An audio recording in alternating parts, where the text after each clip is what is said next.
नमस्कार दोस्तों, स्वागत है आपका डरावनी डायरी चैनल पर। दोस्तों, आप सबने जो प्यार इस चैनल को दिया है उसके लिए आपका तहे दिल से शुक्रिया। आज हम उन प्यारे लोगों के नाम से इस कहानी को शुरू करेंगे जिन्होंने अपने प्यारे कमेंट किए हैं।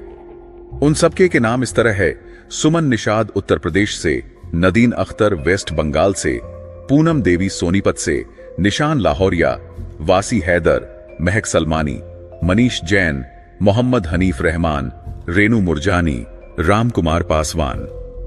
दोस्तों, आप सभी का बहुत बहुत धन्यवाद। दोस्तों, आप हमें यह भी बता सकते हैं कि आप अगली कहानी किस विषय पर सुनना चाहते हैं। मैं पूरी कोशिश करूंगा कि आपके द्वारा सुझाए गए विषयों पर कोई कहानी बनाऊं।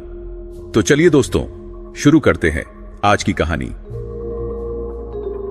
ये जो कहानी मैं आपको सुनाने जा रहा हूं, ये किसी आम प्रेम कहानी जैसी नहीं है। ये एक ऐसे प्रेम की दास्तान है जो कभी पूरा नहीं हो सका। एक ऐसी चाहत की कहानी है जो श्राप बन गई, और एक ऐसी सृजन की गाथा है जो विनाश में बदल गई। आप अगर इस चैनल पर नए हैं तो इसे सब्सक्राइब कर लें ताकि ऐसी अनसुनी कहानियां आपसे छूटे नहीं। और हां, कहानी खत्म होने पर मुझे जरूर बताइएगा कि कैसी लगी और आप इसे किस शहर से सुन रहे हैं। तो चलिए शुरू करते हैं। सदियों पहले की बात है, जब हिमालय की वो घाटियां आज की तरह पर्यटकों से नहीं बल्कि साधु संतों और तांत्रिकों से भरी रहती थीं। उन्हीं घाटियों में जहां बर्फ की चादरें पहाड़ों को ढके रहती थीं और रात के अंधेरे में सिर्फ जंगली जानवरों की आवाजें गूंजती थीं, वहां एक जादूगर रहता था। उसका नाम था तंत्रेश्वर।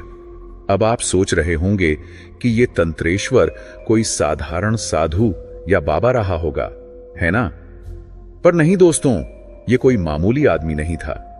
तंत्रेश्वर ने अपनी पूरी जिंदगी तंत्र मंत्र और काले जादू की विद्याओं में लगा दी थी। लोग कहते थे कि वो मौसम को बदल सकता था, जानवरों से बात कर सकता था और यहां तक कि मुर्दों को भी जिंदा कर सकता था।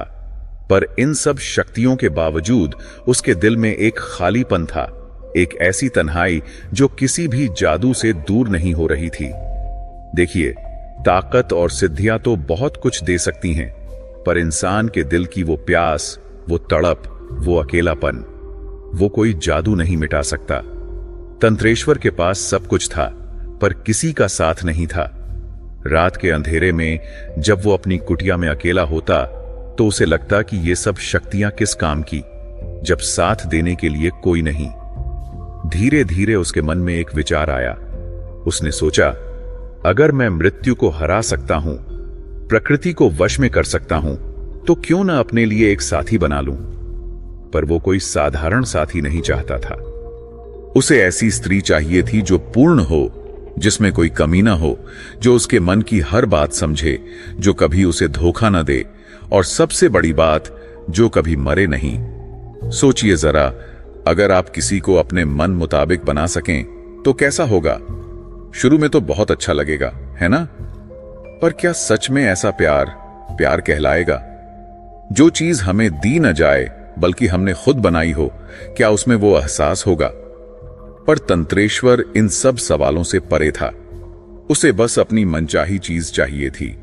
उसने तय किया कि वो अपनी सारी शक्तियों को एक जगह इकट्ठा करेगा और एक ऐसी स्त्री को जन्म देगा जो सिर्फ उसके लिए हो। अमरत्व नहीं बल्कि पूर्णता, यही उसकी तलाश थी। वो एक ऐसा रूप चाहता था जो उसके मन की कल्पना से जन्मा हो, जिसमें न कोई छल हो, न झूठ, न मृत्यु का डर। और फिर शुरू हुई वर्षों की साधना। कल्पना कीजिए, बर्फीली रातों में जब पूरी घाटी में सन्नाटा पसरा हो, एक आदमी अपनी कुटिया में बैठा मंत्रों का जाप कर रहा हो। महीने बीत गए, साल बीत गए। उसने खाना पीना कम कर दिया, सिर्फ जड़ी बूटियों पर जीने लगा। उसकी आंखें धंस गईं, शरीर कमजोर हो गया, पर उसका इरादा और मजबूत होता गया। एक दिन अमावस्या की रात थी। आसमान में बादल छाए थे और हवा में एक अजीब सी ठंडक थी। तंत्रेश्वर अपनी कुटिया से बाहर निकला। उसने अपने आसपास एक गोला बनाया और उसमें अजीब से निशान बनाने लगा, वो निशान जो आम इंसान की समझ से परे थे। फिर उसने अपने हाथों से जमीन की मिट्टी उठाई। वो मिट्टी कोई साधारण मिट्टी नहीं थी, वो हिमालय की उस पवित्र भूमि की मिट्टी थी जहां कभी महान ऋषि मुनि तपस्या करते थे। उसने मिट्टी को अपनी हथेलियों में समेटा, आंखें बंद की और गहरी सांस ली। फिर उसने ऐसे मंत्र पढ़ने शुरू किए जो शायद सदियों से किसी ने नहीं पढ़े थे। उसकी आवाज धीरे धीरे तेज होती गई और हवा में एक अजीब सी ऊर्जा महसूस होने लगी। पेड़ के पत्ते तेजी से हिलने लगे, हालांकि हवा नहीं चल रही थी। जमीन हल्के हल्के कांपने लगी और फिर तंत्रेश्वर ने अपनी पूरी ताकत से कहा, हे पृथ्वी, मुझे ऐसा रूप दे जो मेरी आत्मा का अंश बने। मैं तुझसे एक साथी मांगता हूं जो मेरे मन की कल्पना से जन्मी हो।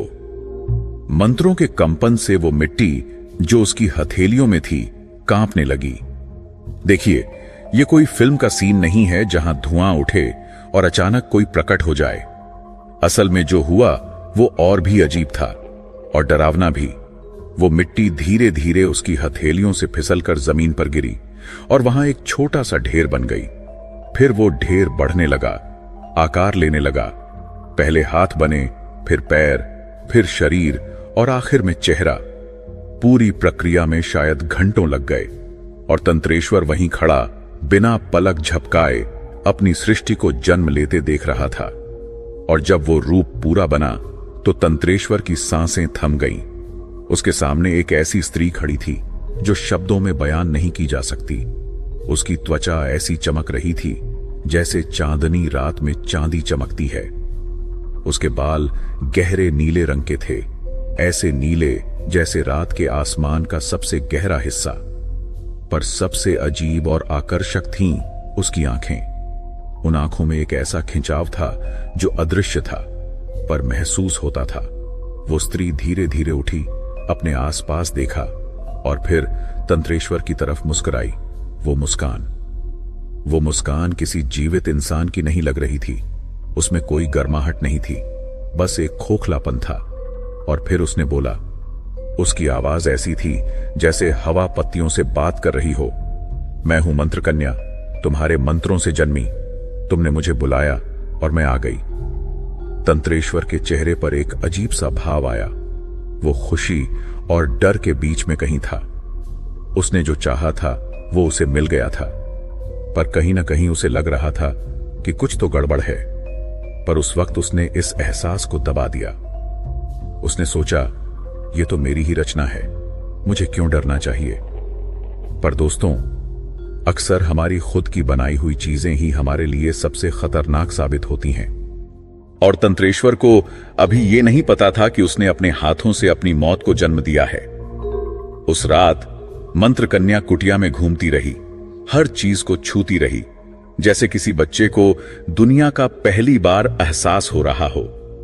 तंत्रेश्वर उसे दूर से देखता रहा, सोचता रहा कि उसने सच में ये कर दिखाया।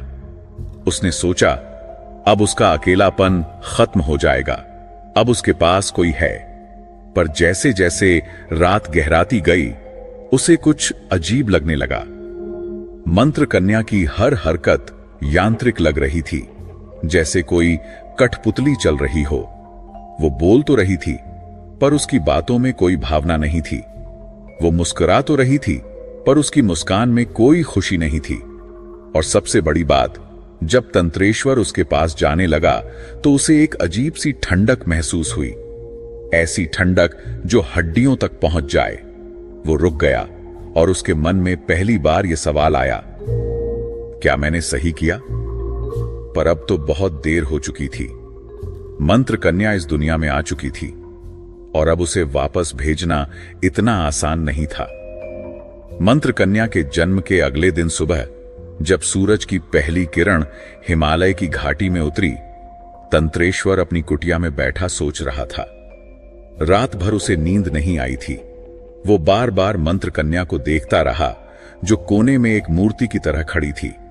हां दोस्तों, वो सो नहीं रही थी, बस खड़ी थी, आंखें खुली, सांस चल रही थी, पर कोई हरकत नहीं। सुबह होते ही तंत्रेश्वर ने सोचा कि अब वो उसके पास जाएगा, उससे बात करेगा, शायद उसे छू भी सके। आखिर उसने उसे बनाया था तो वो उसकी ही तो थी। पर जैसे ही उसने अपना हाथ आगे बढ़ाया और मंत्र कन्या के कंधे को छूने की कोशिश की, कुछ ऐसा हुआ जो उसने कभी सोचा भी नहीं था। जैसे ही उसकी उंगलियां उसकी त्वचा को छुईं, तंत्रेश्वर को लगा जैसे उसके हाथ में आग लग गई हो। उसने चीखते हुए अपना हाथ पीछे खींचा, पर देर हो चुकी थी। उसने देखा उसकी उंगलियां वो धीरे धीरे राख में बदल रही थीं। हां दोस्तों, राख में, ऐसे जैसे कोई कागज जलता है और राख बन जाता है। वो दहशत में पीछे हटा और अपने हाथ को हिलाने लगा। राख उड़कर जमीन पर गिर गई और उसका हाथ वापस सामान्य हो गया, जैसे कुछ हुआ ही ना हो। पर वो दर्द असहनीय था। और सबसे डरावनी बात यह थी कि मंत्र कन्या वहीं खड़ी मुस्कुरा रही थी। वो मुस्कान कह रही थी कि उसे पता था यह होने वाला है। तंत्रेश्वर की समझ में नहीं आ रहा था। उसने पूछा, ये क्या हुआ? तुमने ये क्यों किया? मंत्र कन्या ने धीरे से कहा, मैंने कुछ नहीं किया। तुमने मुझे मंत्रों से बनाया है, मिट्टी से नहीं। मैं कोई साधारण स्त्री नहीं हूं।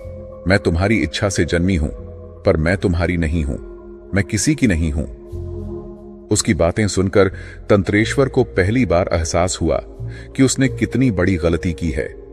उसने सोचा था कि वो किसी को बना सकता है, पर उसे यह नहीं पता था कि जो चीज हम बनाते हैं वो हमेशा हमारे वश में नहीं रहती। और फिर अचानक मंत्र कन्या गायब हो गई। हां दोस्तों, बिल्कुल गायब। एक पल वो वहां खड़ी थी और अगले ही पल वो हवा में घुल गई। तंत्रेश्वर घबरा गया। उसने चारों तरफ देखा, कुटिया के हर कोने में देखा, पर वो कहीं नहीं थी। और फिर उसने कुछ देखा जो उसकी रूह कांपा गया। वो राख जो उसके हाथ से गिरी थी वो हिलने लगी। धीरे धीरे वो राख एक जगह इकट्ठा होने लगी और उसमें से फिर से मंत्र कन्या का रूप बनने लगा। पहले उसके हाथ, फिर पैर, फिर शरीर और आखिर में वही चेहरा। वो वापस आ गई थी। वही मुस्कान, वही नीली आंखें, वही रूप। तंत्रेश्वर समझ गया, वो उसे छू नहीं सकता था। हर बार जब वो उसे छूने की कोशिश करता, वो बिखर जाती और फिर वापस बन जाती। ये एक ऐसा श्राप था जिसके बारे में उसने कभी सोचा भी नहीं था। दिन बीतने लगे। हर दिन तंत्रेश्वर उसे दूर से देखता, उससे बात करता, पर कभी छू नहीं पाता। और ये दूरी, ये अधूरापन उसे अंदर ही अंदर खाए जा रहा था। उसने जो चाहा था वो उसके सामने था, पर फिर भी उससे दूर था। और सबसे अजीब बात तो ये थी कि मंत्र कन्या हर रात अलग रूप में दिखने लगी। कभी वो एक जवान लड़की की तरह दिखती, कभी एक बूढ़ी औरत की तरह, और कभी एक छोटी बच्ची की तरह। हर रात एक नया रूप, पर वही आंखें, वही मुस्कान। तंत्रेश्वर को समझ आ गया कि वो केवल उसके मंत्रों से बंधी थी, प्रेम से नहीं। वो उसकी सृजन थी, पर उसकी साथी नहीं। वो उसके पास थी, पर उससे दूर थी। और ये एहसास तंत्रेश्वर को धीरे धीरे पागल करने लगा। रातों में वो उसे देखता रहता और वो उसे देखती रहती। दोनों के बीच सिर्फ कुछ फीट का फासला था, पर लगता था जैसे सदियों का फासला हो। तंत्रेश्वर के मन में हजारों सवाल उठते।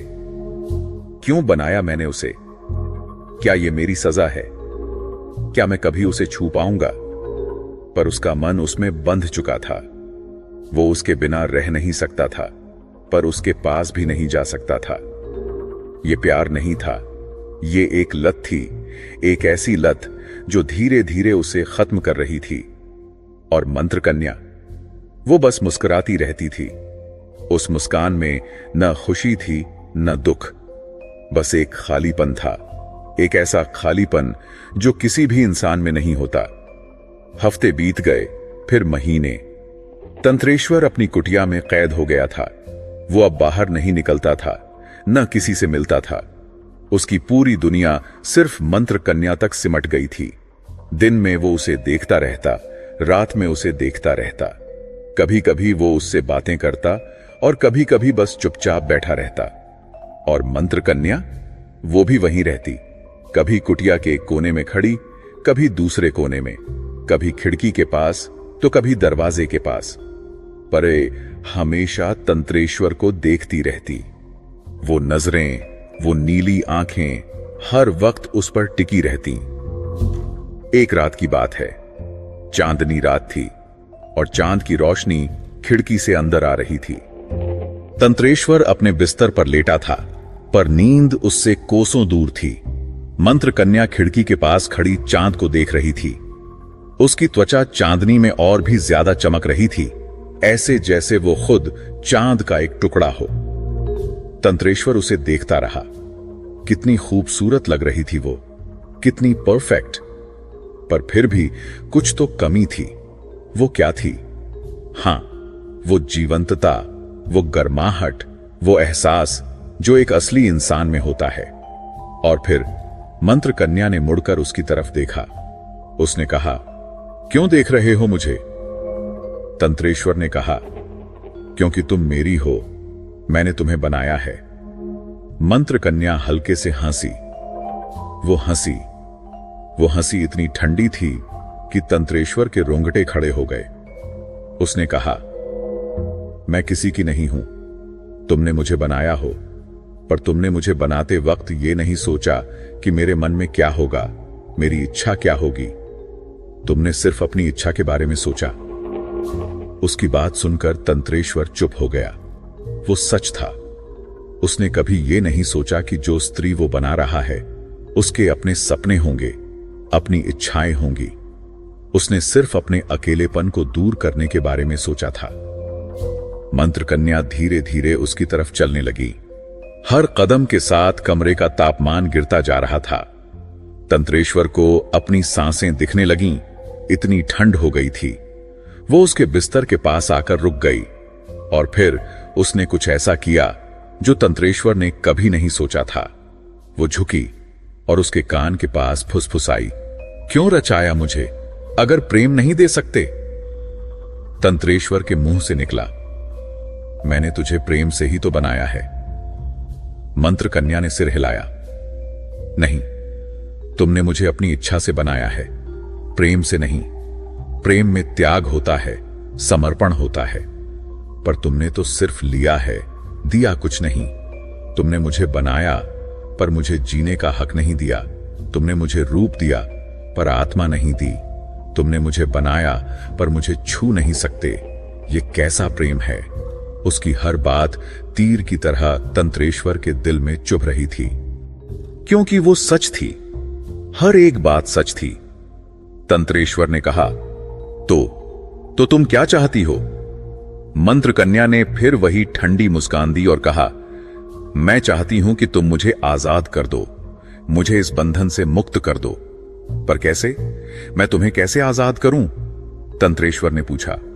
मंत्र कन्या खड़ी हो गई और खिड़की की तरफ चली गई। उसने चांद की तरफ देखते हुए कहा, तुमने मुझे मंत्रों से बनाया है, मैं तुम्हारे मंत्रों से बंधी हूं। अगर तुम वो मंत्र तोड़ दो तो मैं आजाद हो जाऊंगी। तंत्रेश्वर ने सोचा, अगर वो मंत्र तोड़ देता है तो मंत्र कन्या गायब हो जाएगी और वो फिर से अकेला हो जाएगा। पर अगर वो मंत्र नहीं तोड़ता तो ये सिलसिला ऐसे ही चलता रहेगा।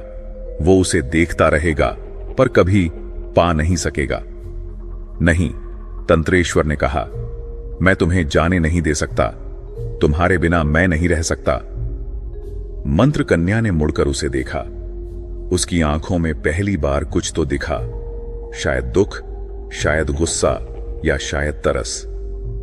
तो फिर तैयार रहो, उसने कहा, क्योंकि जो प्रेम अधूरा रहता है वो धीरे धीरे जहर बन जाता है और ये जहर एक दिन तुम्हें खत्म कर देगा।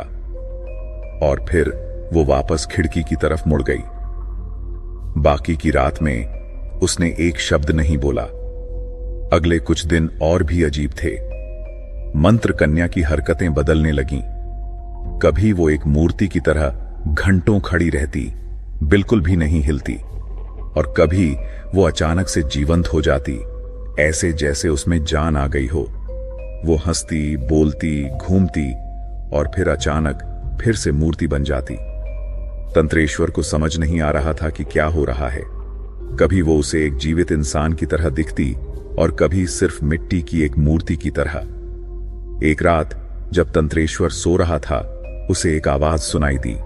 वो उठा और देखा, मंत्र कन्या उसके बिस्तर के चारों ओर धीरे धीरे घूम रही थी और जहां जहां उसका साया पड़ रहा था वहां वहां अजीब चीजें हो रही थीं।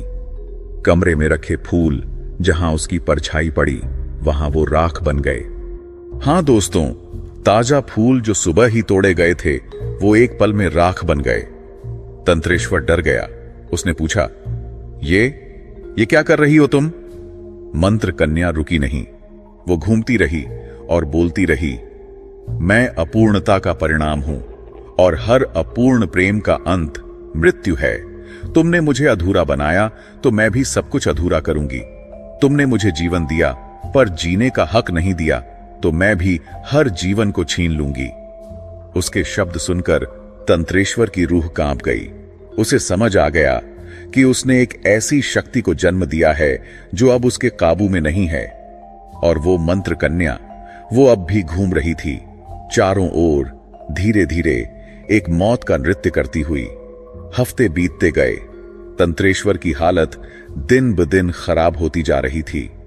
उसके बाल सफेद हो गए थे, चेहरे पर झुर्रियां पड़ गई थीं और वो हमेशा थका हुआ रहता था, जबकि उसकी उम्र तो अभी ज्यादा नहीं थी, शायद 30-35 साल की, पर वो दिखता था 60 साल के बूढ़े की तरह। और मंत्र कन्या, वो हर दिन और ताकतवर होती जा रही थी। उसका रूप और भी चमकदार हो गया था, उसकी आंखें और भी तेज हो गई थीं।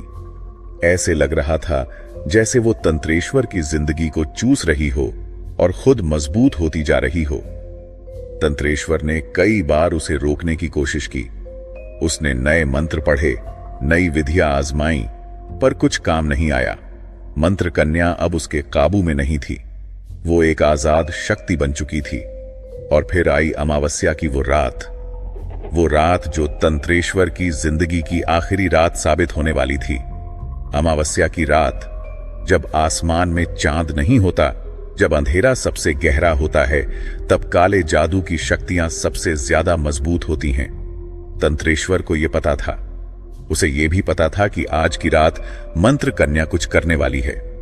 शाम ढलते ही कुटिया में एक अजीब सा सन्नाटा छा गया। हवा रुक गई, पक्षियों की आवाजें बंद हो गईं और एक भारी ठंडक पसर गई। तंत्रेश्वर अपनी जगह पर बैठा मंत्र जप कर रहा था।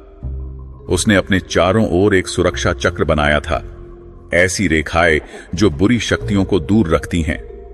पर उसे नहीं पता था कि जिस शक्ति से वो लड़ रहा है वो उसी की बनाई हुई है और कोई भी मंत्र उसे नहीं रोक सकता।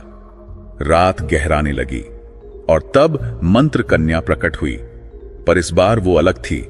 उसका रूप बदल चुका था। अब वो और भी डरावनी लग रही थी। उसकी त्वचा, जो पहले चांदनी की तरह चमकती थी, अब धुंधली हो गई थी। उसके बाल जो नीले थे अब काले हो गए थे और उसकी आंखें अब खाली थीं, जैसे दो गहरे गड्ढे हों। वो तंत्रेश्वर की तरफ बढ़ी, धीरे धीरे, एक एक कदम। तंत्रेश्वर ने जोर से मंत्र पढ़ना शुरू किया, अपनी पूरी ताकत से। पर मंत्र का कन्या रुकी नहीं। जैसे ही वो सुरक्षा चक्र के पास पहुंची, वो रेखाएं टूट गईं, बिल्कुल ऐसे जैसे कोई कागज जल जाए। तंत्रेश्वर की आंखें फटी की फटी रह गईं। ये कैसे हो सकता है? मंत्र कन्या ने मुस्कुराते हुए कहा, तुम्हारे मंत्र मुझ पर काम नहीं करेंगे, क्योंकि मैं तुम्हारे मंत्रों से ही बनी हूं। मैं तुम्हारी छाया हूं, तुम्हारा अंश हूं। तुम मुझसे नहीं लड़ सकते। और फिर उसने तंत्रेश्वर के पास पहुंचकर अपना हाथ उसके सिर पर रख दिया। इस बार तंत्रेश्वर राख नहीं बना, पर कुछ और भयानक हुआ। उसकी आंखों से राख झरने लगी। हां दोस्तों, उसकी आंखों से आंसू नहीं, बल्कि राख बहने लगी, काली ठंडी राख। वो चीखना चाहता था पर आवाज नहीं निकल रही थी। वो भागना चाहता था पर पैर नहीं हिल रहे थे। मंत्र कन्या ने उसके कान में फुसफुसाया, अब तू मुझे नहीं बांध सकता, क्योंकि मैं तेरे भीतर हूं। मैं तेरे हर सांस में हूं, तेरे हर धड़कन में हूं। तूने मुझे बनाया था, अब मैं तुझे बनाऊंगी। और फिर शुरू हुआ वो भयानक बदलाव। तंत्रेश्वर का शरीर धीरे धीरे मिट्टी में बदलने लगा। पहले उसके हाथ, फिर पैर, फिर धड़। उसकी त्वचा दरकने लगी और भीतर से मिट्टी दिखने लगी। सबसे डरावनी बात तो यह थी कि उस मिट्टी में से धीरे धीरे मंत्र कन्या का चेहरा झांकने लगा। जैसे जैसे तंत्रेश्वर खत्म हो रहा था, वैसे वैसे मंत्र कन्या उसके शरीर में समाती जा रही थी। तंत्रेश्वर ने आखिरी बार बोलने की कोशिश की। उसके मुंह से सिर्फ इतना निकला, मैंने तुझे रचा था। और बस उसका शरीर पूरी तरह से मिट्टी बन गया और फिर वो मिट्टी राख में बदल गई। तंत्रेश्वर खत्म हो गया। वो जादूगर जो सोचता था कि वो प्रकृति को हरा सकता है, वो खुद प्रकृति का हिस्सा बन गया। और मंत्र कन्या, वो वहीं खड़ी थी, अब पहले से भी ज्यादा शक्तिशाली। उसने चारों तरफ देखा, कुटिया को देखा, और फिर धीरे धीरे वो भी गायब होने लगी। पहले उसके पैर, फिर शरीर और आखिर में उसका चेहरा। पर गायब होने से पहले उसकी आखिरी आवाज गूंजी, जिसने मुझे प्रेम से नहीं, अहंकार से रचा, मैं उसे अपने ही रूप में समा लूंगी। और फिर सब खत्म हो गया। कुटिया में सिर्फ सन्नाटा रह गया और राख का एक बड़ा ढेर।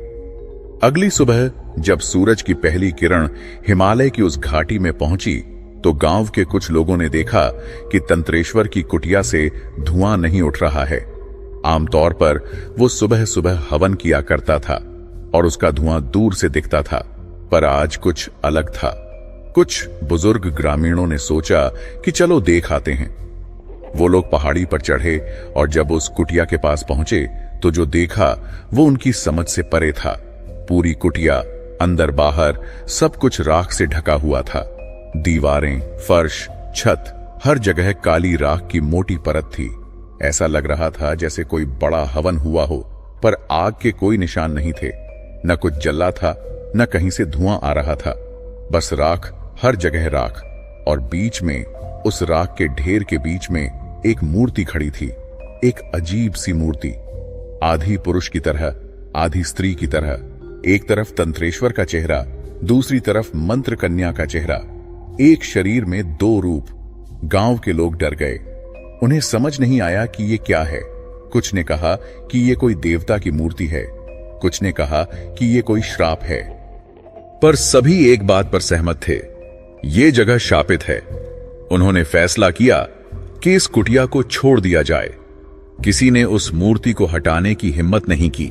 वो वहीं रह गई, उसी राख के बीच में, सदियों के लिए। और फिर अजीब चीजें होने लगीं। लोग कहने लगे कि हर साल अमावस्या की रात उस कुटिया से एक स्त्री की आवाज आती है। वो आवाज गाती है, रोती है और कभी कभी चीखती है। जो भी उस आवाज को सुनता है वो हफ्तों तक परेशान रहता है। उसे बुरे सपने आते हैं, उसका मन भटकता रहता है। कुछ लोगों ने दावा किया कि उन्होंने उस रात उस मूर्ति को हिलते देखा है। कुछ ने कहा कि उन्होंने देखा कि मूर्ति के आंसू निकल रहे हैं, राख के आंसू। एक बार एक जवान लड़का जिज्ञासावश उस कुटिया में गया। अमावस्या की रात थी। वो अंदर गया, उस मूर्ति के पास गया और उसे छूने की कोशिश की। और फिर जो हुआ, अगली सुबह उसे गांव वाले पागल हालत में मिले। वो कुछ बोल नहीं रहा था, बस अपने हाथों को देखे जा रहा था और रो रहा था। बाद में पता चला कि उसके हाथ पर राख के निशान थे, ऐसे निशान जो कभी नहीं मिटे। सालों बीत गए, दशक बीत गए, पर वो मूर्ति वहीं खड़ी रही। बारिश हुई, बर्फ पड़ी, धूप निकली, पर उस मूर्ति पर कोई असर नहीं हुआ। वो वैसी की वैसी रही। और हर अमावस्या की रात वो आवाज जरूर आती, कभी धीमी, कभी तेज। वो आवाज कहती, जिसने मुझे प्रेम से नहीं, अहंकार से रचा, मैं उसे अपने ही रूप में संभालूंगी। जो भी मुझे बिना प्रेम के बनाने की कोशिश करेगा, मैं उसे भी अपने में मिला लूंगी। ये आवाज सिर्फ उस घाटी में नहीं, बल्कि दूर दूर तक सुनाई देती थी। और जो भी इसे सुनता, उसके मन में एक अजीब सा डर बैठ जाता। कुछ साल पहले की बात है। एक नौजवान कलाकार उस इलाके में आया। वो मूर्तियां बनाता था, जब उसने उस शापित मूर्ति के बारे में सुना तो उसे देखने की इच्छा हुई। गांव वालों ने मना किया, पर वो नहीं माना। वो अमावस्या की रात उस कुटिया में गया। उसने मूर्ति को देखा और हैरान रह गया। इतनी खूबसूरत मूर्ति उसने कभी नहीं देखी थी। आधा पुरुष आधा स्त्री, दोनों चेहरे इतने परफेक्ट कि लगता था जीवित हैं। उसने सोचा, काश मैं भी ऐसी मूर्ति बना पाता। और जैसे ही उसके मन में यह विचार आया, उस मूर्ति की आंखें खुल गईं।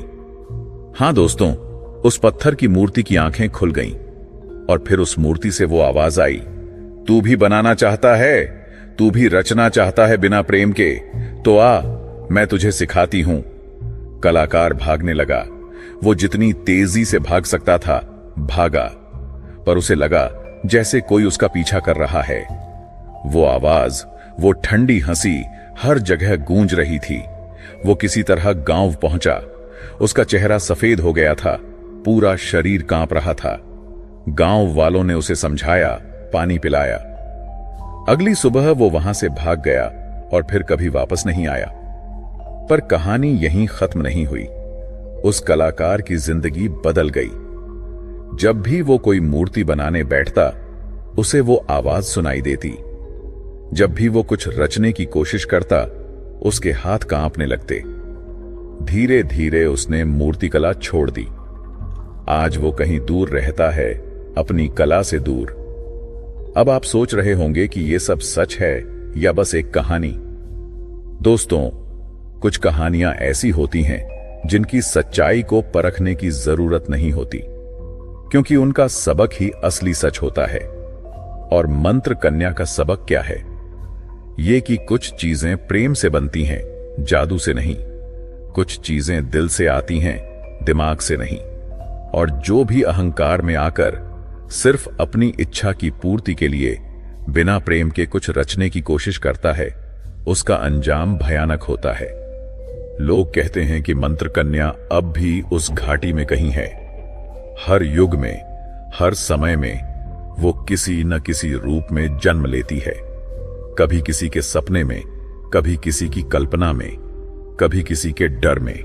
और जब भी कोई सोचता है कि वो बिना प्रेम के, बिना भावना के, सिर्फ अपने अहंकार के लिए कुछ बना सकता है, तब मंत्र कन्या प्रकट होती है। और वो उस व्यक्ति को वही सबक सिखाती है जो उसने तंत्रेश्वर को सिखाया था। कहते हैं, आज भी अगर आप हिमालय की उस घाटी में जाएं और अमावस्या की रात उस पुरानी कुटिया के पास खड़े हों, तो आपको वो आवाज सुनाई देगी, मैं अपूर्णता का परिणाम हूं और हर अपूर्ण प्रेम का अंत मृत्यु है। जिसने मुझे रचा, मैं उसे मिटा दूंगी। जो मुझे बांधेगा, मैं उसे तोड़ दूंगी, क्योंकि मैं हूं मंत्र कन्या।